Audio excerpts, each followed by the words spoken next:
শেষ চরিত্রের ঘ্রাণ লেখিকা নূরজাহান আক্তার আলো পর্ব ৩। এখন নিশুতি রাত। ধীরে ধীরে ঘড়ির কাঁটা এগোচ্ছে দিনের ঘরে। গাঢ় আধারে ডুবে আছে ধরাধাম। আকাশে উঠেছে মস্ত বড় পূর্ণিমার চাঁদ। বইছে মৃদু বাতাস। আশেপাশে কোথাও একদল কুকুর ডাকছে নিজস্ব স্বরে। দু একটা জোনাকের দেখা মিলেছে অদূরের ঝোপে। তারা নিজস্ব আলো ছড়িয়ে উড়ে উড়ে ঘুরে ঘুরে বেড়াচ্ছে স্বাধীন মনে। থেমে থেমে ঝিঝি পোকাও তাল মেলাচ্ছে অদ্ভুত স্বরে। ঠিক সেই মুহূর্তে বাসা থেকে বেরিয়ে এলো শখ আর স্বর্ণ। হাঁটছে ধীর গতিতে, ভয়ে এদিক ওদিক তাকাচ্ছে সতর্ক দৃষ্টিতে। তাদের থেকে মাত্র কয়েক হাত দূরে অন্ধকারে দাঁড়িয়ে আছে একটি পুরুষ অবয়ব। দারোয়ান কাকাকেও দেখা যাচ্ছে না, বেঘরে ঘুমাচ্ছে বোধহয়। আর একটু সামনে এগিয়ে কাঙ্ক্ষিত ব্যক্তির দেখা পেয়ে দ্রুত এগিয়ে গেল তারা। আর্তনাদ করে জাপটে ধরল সেই আগন্তুককে। আঘাতপ্রাপ্ত শরীরে হালকা স্পর্শ যান বেরিয়ে যাওয়ার জোগাড়। তবুও আগন্তুক ব্যথাতুর শব্দ না করে নিজেকে সামলে নিল। জোরপূর্বক হাসার চেষ্টা করলো। দুজনকে জাপটে ধরে কিছু বলার চেষ্টা করলো, কিন্তু অতিরিক্ত জ্বরে কাঠ হয়ে আসা কণ্ঠস্বরে কোনো শব্দই বের হলো না। কয়েকবার শুকনো ঢোক গিলেও চেষ্টায় ব্যর্থ হলো। তাকে এই অবস্থায় হাসতে দেখে শখ কান্না ভেজা স্বরে বলল, এ কি অবস্থা তোমার? কোথায় ছিলে তুমি? ফোন বন্ধ ছিল কেন? ছোট বোনের কথা শুনে বুজে আসা চোখ দুটো পুনরায় খুলল সায়ন। আশেপাশে তাকালো, তারপর ধীরে ধীরে বলল, আমাকে ধর বোন, মাথা ঘুরছে, হাঁটতে পারছি না, মনে হচ্ছে এক্ষুনি পড়ে যাব। ভাইয়ের কথা শোনা মাত্রই স্বর্ণ আর শখ দ্রুত তাকে ধরল। তাদের চোখে পানি দেখে সায়ন কাঁদতে বারণ করলো। ফিসফিস করে জানালো সে ঠিক আছে এবং বাড়ির কেউ জানার আগে তাকে এক্ষুনি রুমে নিয়ে যেতে। ভাইয়ের অবস্থা দেখে কেউ কথা বাড়ালো না। ধীরে ধীরে দোতলায় নিয়ে যেতেই সামনে পা বাড়ালো।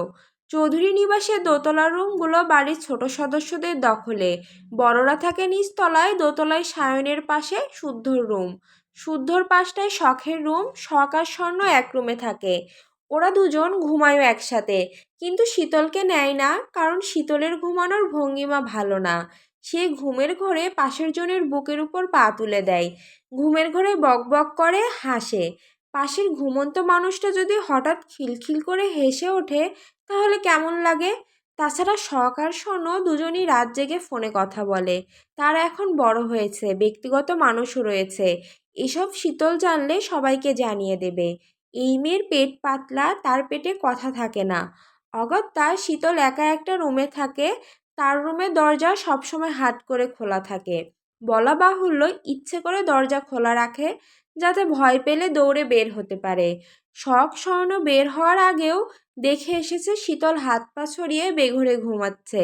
কথা বলার সময় শীতলের গলার স্বর আস্তে হয় না। তার ফিসফিস করা কথাও পাশের জন্য শুনে ফেলা, তাই তাকে ডাকার ভুল করেনি তারা। তাছাড়া সায়ন তাদের কল করে বলেছে যেন কেউ বুঝতে না পারে এমনভাবে বাসার বাইরে আসতে, কারণ তার এই অবস্থা দেখে তুলকালাম ঘটে যাবে। যা হবে সকালে দেখা যাবে। এই মুহূর্তে তার বিশ্রামের দরকার। শরীর ছেড়ে দিচ্ছে, অসহ্য ব্যথায় দু চোখ বুজে আসছে। তাছাড়া এবারই যে প্রথম তা নয়, এভাবে প্রায় দিনই মধ্যরাতে বাসায় ফিরে সে। আর তাকে চুপি চুপি বাসায় ঢুকতে সাহায্য করে তারই ছোট বোনেরা। তারা চারজন বাইরে থেকে সিঁড়ির কাছে আসতেই হঠাৎ ড্রয়িং রুমের লাইট জ্বলে উঠল। অন্ধকার কেটে আলোর মাঝে দেখা গেল শাহাদাত চৌধুরী দাঁড়িয়ে আছেন। দৃষ্টি তাদের দিকে নিবদ্ধ। ছোট চাচ্চুকে দেখে চারজন ধরা পড়ে মাথা নিচু করে নিল। তবে মনে মনে খানিকটা স্বস্তি পেল শারাফাত চৌধুরীর কাছে ধরা না পড়ায়। ওনার কাছে ধরা পড়লে খবর ছিল তাদের। শাহাদাত চৌধুরী আঘাতপ্রাপ্ত সায়নের আপাদমস্তক তাকে দীর্ঘশ্বাস ছাড়লেন। ছেলেটার মাথায় হাত পায়ে ব্যান্ডেজ করা। এই ছেলেকে কতবার বুঝিয়েছেন এসব রাজনীতিতে না জড়াতে, কিন্তু এই ছেলে কথা শুনলে তো। শুধু একবার নয়, বারবার বাড়ির সব সদস্যরা তাকে বুঝিয়েছে এসব না করতে, কিন্তু সে শোনেনি, বরং জেদ দেখিয়ে দলনেতা হয়েছে। তার চেলাপেলারা তাকে ভাই ভাই করে ডেকে মুখে ফেনা তুলে ফেলে। মিছিল মিটিং করে, মারামারিতেও দেখা যায়। যতদিন যাচ্ছে রাজনীতির সঙ্গে আরও জড়িয়ে যাচ্ছে সে। এবং আজ জানা গেছে আবু সিদ্দিক নামের একজন রাজনীতিবিদের ডান হাত সে। নির্বাচনের জন্য যত দৌড়ঝাঁপ করতে হয় করছে আবু সিদ্দিকের হয়ে। এ কথা শোনা মাত্র সারাফাত চৌধুরী ভীষণ ক্ষেপেছে তার উপর। কারণ চৌধুরী নিবাসের কেউ সরাসরি রাজনীতিতে জড়ায়নি কখনো। সায়নী এই দুঃসাহস দেখিয়েছে। এসবের চক্করে কবে যে মার খেয়ে মরে রাস্তায় পড়ে থাকে কে জানে। ভালো স্টুডেন্ট সে, রেজাল্টও ফার্স্ট ক্লাস, অথচ আবেগের বশে ভুল ডিসিশন নিয়ে ক্যারিয়ার নষ্ট করতে রাজনীতিতে নাম লিখিয়েছে। তাকে কোনোভাবেই বোঝানো যাচ্ছে না রাজনীতি এত সোজা নয়। রাজনীতিতে টিকতে হলে নোংরা সাফ করার সঙ্গে নিজের গায়ে নোংরা লাগাতে হয়। লয়াল পার্সন হয়ে আর যাই হোক কখনো রাজনীতি করা যায় না। করলে জানমান সহ ক্ষমতা স্থায়িত্ব থাকে না। এসব ভাবতে ভাবতে উনি এগিয়ে এলেন। ড্রয়িং রুমের দেওয়ালে সেটে রাখা বড় দেওয়াল ঘড়ির দিকে তাকিয়ে সময়টা দেখে নিলেন। একবার তাকালেন বড় ভাইয়ের রুমের দিকে। ওই মানুষটা কিছুক্ষণ আগে রুমে গিয়েছে। ছেলে টেনশনে অস্থির হলেও কাউকে বুঝতে দিতে রাজি নন তিনি। সায়ন পরশুদিন দুপুরে সবার সঙ্গে খেয়ে বের হয়েছিল।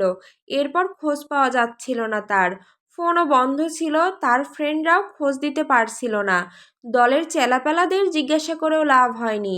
মধ্যখানে একদিন পর এত রাতে বাড়ি ফিরেছে সে। ছেলেটা বাড়ি ফিরেনি দেখে বড়দের কারো খাওয়া নেই, চোখে ঘুম নেই। অথচ এই ছেলের মধ্যে এক ফোঁটা অনুশোচনা নেই, খারাপ লাগার রেশ নেই। মনে মনে এসব ভেবে উনি শখ ও স্বর্ণকে সরতে বলে নিজের শাওনকে ধরে উপরে নিয়ে যেতে যেতে বললেন, নিজের জানের মায়া না করো, বাবা মায়ের কথা অন্তত মাথায় রাখতে পারো। তাদের বয়স হচ্ছে আর কত। সায়ন বরাবরের মতোই নিরুত্তর। রোজ এক কথা শুনতে শুনতে কানের পোকা বের হয়ে গা সওয়া হয়ে গেছে। এখন কেউ কিছু বললে তার গায়ে লাগে না, খারাপও লাগে না, বরং বেহায়া মনে আনন্দ হয়। কারণ ভীষণ শখের পেশায় নিজের নাম তৈরি করতে পেরেছে, ক্ষমতা অর্জন করেছে। তার নাম শাহরিয়ার চৌধুরী সায়ন। রাজনীতির মাঠে তাকে শাহরিয়ার ভাই নামে পরিচিত সে। এটা তার কাছে গর্বের, অহংকারের। শাহাদাত চৌধুরী তাকে ধরে রুমে পৌঁছে দিয়ে সাবধানে বিছানায় শুইয়ে দিলেন। কিভাবে এই অবস্থা হলো সরাসরি জিজ্ঞাসাও করলেন। সায়ন জানালো, বিপক্ষ দলের ছেলেপুলেরা একা পেয়ে দুঘা বসিয়েছে। একা থামাতে পারেনি কাউকে, ফলস্বরূপ আধমরা হতে হয়েছে। রাজনীতি মানেই তো একদিন মারো তো আর একদিন মার খাও। এ আর নতুন কি। মাঝখানে একদিন হসপিটালে ছিল, বাসায় জানলে দুশ্চিন্তা করবে তাই কাউকে জানায়নি সে। ফোনটা হারিয়ে গেছে বিধায় কাউকে জানাতেও পারেনি। দুশ্চিন্তার কারণ নেই, সে একদম ঠিক আছে। একের পর এক সায়নের দুর্বল যুক্তি শুনে শাহাদাত চৌধুরী শুধু শুনলেন। তারপর কিছু লাগবে কিনা জানতে চাইলেন। সায়ন বালিশে মাথা রেখে না বোধক মাথা নাড়লেও মনে মনে ঠিকই বলল, ছোটবেলার মতো প্যান্ট খুলে আমাকে হিসু করিয়ে আনো চাচ্চু, বড্ড চাপে আসি। এখন বড় হয়েছে, এই কথা কি আর মুখে বলা যায়? তবু দু হাতে ব্যান্ডেজ দেখে শাহাদাত চৌধুরী নিজে থেকে জানতে চাইলেন ওয়াশরুমে যাবে কিনা। মনের কথা বুঝে ফেলায় সায়ন একটু লজ্জাও পেল, তবে মুখে বলল যাবে না। এ কথা শুনে উনি চলে গেলেন। উনি যাওয়ার পর শখ আর স্বর্ণ খাবার হাতে রুমে ঢুকলো। শখ নিজে হাতে বড় ভাইকে খাইয়ে মেডিসিন খাইয়ে দিল। এদিকে খাওয়ার পর প্রসাবের চাপ আরও বেড়েছে। ছোট বোনদেরও বলতে পারছে না ওয়াশরুমে নিয়ে যাওয়ার কথা। যতই হোক বোন তো। এদিকে ঘড়িতে কাঁটা এসেছে 3-এর ঘরে। সময় কাটছে যেন বাতাসের গতিতে। অনেক রাত হয়েছে দেখে বোনদের ঘুমাতে যেতে বলে কাঠ হয়ে পড়ে রইল সে। শখ ভাইয়ের গায়ে চাদর টেনে পা বাড়াতেই সায়ন চোখ বন্ধ করা অবস্থায় বলল, শুদ্ধ কি বাসায় আছে নাকি চলে গেছে? ছোট ভাইয়া বাসাতেই আছে, ওকে ডেকে দিয়ে যা, আস্তে ডাকিস, কেউ যেন না শোনে। আচ্ছা ভাইয়া। এ কথা বলে শখ আর স্বর্ণ শুদ্ধের রুমের দরজায় নক করলো। দুবার নক করতেই শুদ্ধ বেরিয়ে এলো। সম্ভবত পড়ছিল। এত রাতে দুজনকে দেখে কিছু বলার আগে স্বর্ণ জানালো সায়ন ডাকছে। এত রাতে সায়নের ডাকা মানে আহত হয়ে বাড়ি ফিরেছে। সে কথা না বাড়িয়ে তাদের যেতে বলে নিজেও পা বাড়ালো বড় ভাইয়ের রুমে। শুদ্ধ সায়নের রুমে গিয়ে কেবল দাঁড়াতেই সায়ন তীক্ষ্ণ দৃষ্টিতে ছোট ভাইয়ের দিকে তাকালো। রাগে মুখ থমথম করছে তার। এতক্ষণ নিজেকে সামলালেও শুদ্ধকে দেখা মাত্রই চরচর করে রাগ বাড়ছে। ইচ্ছে করছে নাক বরাবর ঘুষি বসিয়ে দিতে। শুদ্ধ বড় ভাইয়ের দৃষ্টির মানে বুঝেও নির্বাক। সে জানে তাকে ডাকার মূল কারণ। সে নিজেও ভাইয়ের দিক থেকে দৃষ্টি সরালো না, বরং চোখে চোখ রেখে সামনের সোফায় রাজকীয় ভঙ্গিমায় বসলো। তাকে এভাবে বসতে দেখে সায়নের মেজাজ আরও বিগড়ে গেল। সে ব্যথা শরীরে চট করে উঠে বসলো। তারপর রাগে ফুঁসতে ফুঁসতে বলল, যেটা করছিস ভালো হচ্ছে না, এখানেই থেমে যা। কোনটা ভালো হচ্ছে না? কিসের কথা বলছি ভালো করেই জানিস। মিষ্টি কথার বাওয়াল বাদ দিয়ে ঝেড়ে কাস। তুমি কি আমার জিএফ নাকি যে মিষ্টি বাওয়াল ঝাড়বো? কেন ডেকেছ বলো? তুই আমার পিছু পিছু কৃষ্ণনগর কেন গিয়েছিলি? শুদ্ধ সঠিক জবাবে ধারে কাছেও গেল না, বরং তেরা কণ্ঠে তাচ্ছিল্য করে বলল, ভুল পথ ছেড়ে সঠিক পথে এসো, এতে তুমি আমি দুজনেই ভালো থাকবো। আমি সঠিক পথেই আসি না নেই। তুমি ভুল মানুষের সঙ্গ পেয়ে ভুলকে সঠিক বলে চালিয়ে দিতে হবে না। তোমাকে আগেও বলেছি, চোখ কান খোলা রেখে আগে মানুষ চিনে পা বাড়াও। এখন তোর থেকে আমাকে মানুষ চেনা শিখতে হবে? আমি বোকা, তুই চালাক, এটাই বোঝাতে চাচ্ছিস?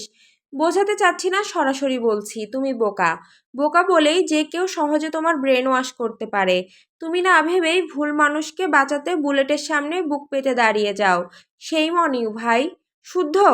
ভাইয়ের ধমক শুনেও শুধু দমল না, বরং সে আগের তুলনায় তীক্ষ্ণ সুরে পাল্টা জবাব দিল, চেঁচিয়ে সত্যকে মিথ্যে প্রমাণের বৃথা চেষ্টা করে এনার্জি লস করো না। এখনো সময় আছে, মানুষ চেনা শিখে নাও, নয়তো চরম মূল্য দিতে হবে তোমাকে। আজ তোমার দলের একজনকে মেরেছি, একই কাজ করলে আগামীতে আরও 10 জনকে মারব। একজন রিসার্চার হিসেবে শুধু নাম কামিয়েছি তা কিন্তু নয়, ঘাটতারা হিসেবেও নামডাক রয়েছে আমার। আর সেটা তোমার থেকেও কেউ ভালো জানে না নিশ্চয়ই। ঢাকায় ফিরে যা, এসবের মধ্যে নিজেকে জড়াস না। এক কথা বারবার বলতে পারবো না। এর আগে তোর গায়ে হাত তুলিনি, আর তুলতেও চাই না। ফিরে যা, নিজের কাজে মন দে। আমার পার্টি অফিসের আশেপাশে তোকে যেন না দেখি। সবার কাছে তুই ভালো ছেলে, তাই হয়েই থাক। বড় ভাই যদি ভুল পথে পা বাড়ায়, তাকে সঠিক পথে আনার দায়িত্বটাও আপনা আপনি ছোট ভাইয়ের ঘাড়ে চলে আসে। আমি সর্বদা আমার দায়িত্ব পালনে অটল থাকি, আছি, তাই থাকবো। আর তোমাকে আগেও বলেছি, সিদ্দিক ভালো মানুষ নয়। সঙ্গে কাজ করতে পারবে না তুমি। কেন পারবো না? আমি বারণ করছি তাই? তুই বারণ করার কে? আমি কি? সেটা নিজেই নিজেকে প্রশ্ন করো, উত্তর পেয়ে যাবে। তবে আমি যখন বলেছি তুমি সিদ্দিকের হয়ে কাজ করতে পারবে না, মানে পারবে না। আমি তোমাকে করতে দিব না। এবার বাড়াবাড়ি করছিস তুই হয়তো। তবে আমি ততক্ষণ ভালো যতক্ষণ আমার আপনজন নিরাপদ থাকে। তোমার ছেলেদের মানা করো চৌধুরী নিবাসের দিকে ভুলেও যেন চোখ তুলে না তাকায়। নয়তো রিসার্চের কাজে ব্যবহার করা ইঁদুরের পরিবর্তে তাদের জলজ্যান্ত শরীর ব্যবহার করব। এতে একটু খারাপ লাগবে না আমার, বরং কয়েকটা নিরীহ ইঁদুর বেঁচে যাবে বলে ভালোই লাগবে। এ কথা বলে শুদ্ধ উঠে চলে গেল। সায়ন দাঁতে দাঁত চেপে তাকিয়ে রইল তার যাওয়ার দিকে। রাজনীতি করে সে আর তাকে কিনা দাপট দেখায় এই ছেলে। এত বড় সাহস! ছোট হয়ে বড় ভাইকে থ্রেট দেয়। শুনবে না, কারো কথাতে রাজনীতি থেকে সরবে না সে। সেও এবার দেখবে শুদ্ধ ঠিক কি করে, কতদূর অবধি যেতে পারে। এদিকে রুম থেকে বের হয়েও আবার ফিরে এলো শুদ্ধ। সায়নের দিকে হাত বাড়িয়ে বলল, চলো। কোথায়? ছোট হয়েও বহুবার বড় ভাইকে কাজ করতে সারতে সাহায্য করেছি, আজও দায়িত্ব পালন করি, হাত ধরো। এ কথা শুনে সায়ন দাঁত কড়মড় করে তাকিয়ে রইল। জেদ দেখিয়ে মুখ ফিরিয়ে নিল ভাইয়ের থেকে। তাকে মুখ ফিরাতে দেখে শুদ্ধ এক ভ্রু উঁচু করে তেরা স্বরে বলল, মুখ ফুরিয়েও লাভ হবে না।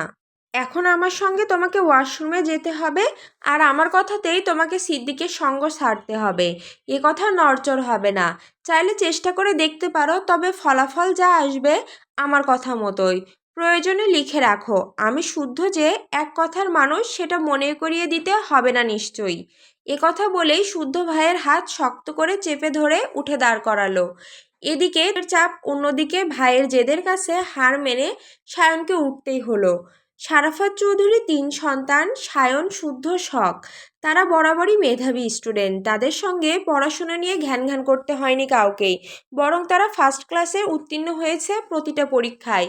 ক্লাস 10 অবধি শুদ্ধ সায়ন সময় বের করে ছোট বোন শখকে পড়িয়েছে। তার জটিল সমস্যাগুলো যত্ন করে বুঝিয়েছে। বুঝাতে গিয়ে কখনো মেরেছে, কখনো বকেছে। শখ মার বকা খেয়ে তাদের কাছেই পড়া শিখেছে। শখ সায়নের কাছে পড়তো ইংলিশ। শুদ্ধর কাছে ম্যাথমেটিক্স। তাদের পড়ানোর ধরনে আলাদা করে টিউশনির ব্যবস্থা করে দিতে হয়নি কখনো। বোনের জন্য প্রয়োজনীয় সাজেশন নোটস তারা নিজেরা কালেক্ট করে এনে দিত। কার থেকে আনতো এই প্রশ্ন করার সাহস হয়নি শখের। সে শুধু মন দিয়ে পড়তো, তাকে পড়ানোর মূল শর্ত ছিল ভালো রেজাল্ট। কিভাবে করবে কি সে জানে। শুদ্ধ সায়ন দুজনেই মাসে দুটো করে পরীক্ষা নিত। কোয়েশ্চেন করতো জটিল করে, এতটা জটিল যে মাঝে মাঝে কোয়েশ্চেন দেখে শখের ঘাম ছুটে যেত। ভুলেও যেত এটা কোনো বোর্ড পরীক্ষা নাকি অন্য কিছু। তবে পরীক্ষায় ভালো করলে যখন দুই ভাই তার আবদার পূরণ করত, খুব খুশি হতো, মনে হতো কষ্ট সার্থক। এমন কষ্ট করতে ইচ্ছুক সে। পরীক্ষার ভালো ফল করে সায়নের কাছে তার প্রথম আবদার ছিল, ভাইয়া আমি ফানুস উড়াতে চাই। এত ফানুস উড়াতে চাই যেন আকাশটা পুরো ফানুস ফানুস দেখায়। সপ্তাহখানেক পর তার আবদার পূরণ করেছিল সায়ন। সে অনেকগুলো ফানুস এনে সবাইকে সঙ্গে নিয়ে হৈ হৈ করে ফানুস উড়িয়েছিল। কি যে চমৎকার ছিল সেই মুহূর্তটুকু। রাতের বেলা ছাদে গিয়ে আকাশের দিকে তাকালেই সেদিনের কথা মনে পড়ে যায় তার। সায়ন এই বাড়িতে বড় ছেলে হলেও বাড়িতে সবার সঙ্গে হাসি মুখে কথা বলে, মজা করে, বোনদের পেছনে লাগে, হাত ভর্তি জিনিস এনে দেয়, ছোটোখাটো আবদার পূরণ করে। তবে তার থেকে শুদ্ধ একটু ব্যতিক্রম, সহজে হাসতে দেখা যায় না তাকে। হাসলেও মুচকি হাসি অবধি সীমাবদ্ধ। এই স্বভাব পেয়ে তার বাবা সারাফাত চৌধুরীর থেকে।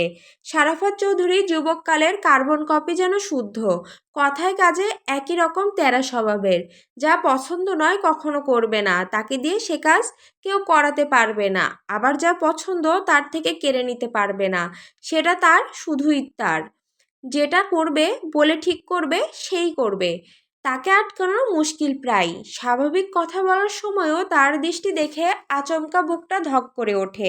মনে হয় এই বুঝি মনের গোপন কথা পড়ে ফেলল। সায়নের সঙ্গে সব ভাই বোনের সম্পর্ক খুনসুটিপূর্ণ হলেও শুদ্ধর সঙ্গে বনিবনা পড়ে না কারো। সারাফাত আর শুদ্ধ বাড়ির এই দুই পুরুষ একটু আলাদা বলা চলে। নিজের আপন ভাই হলেও শখ তাকেও একটু ভয় পায়।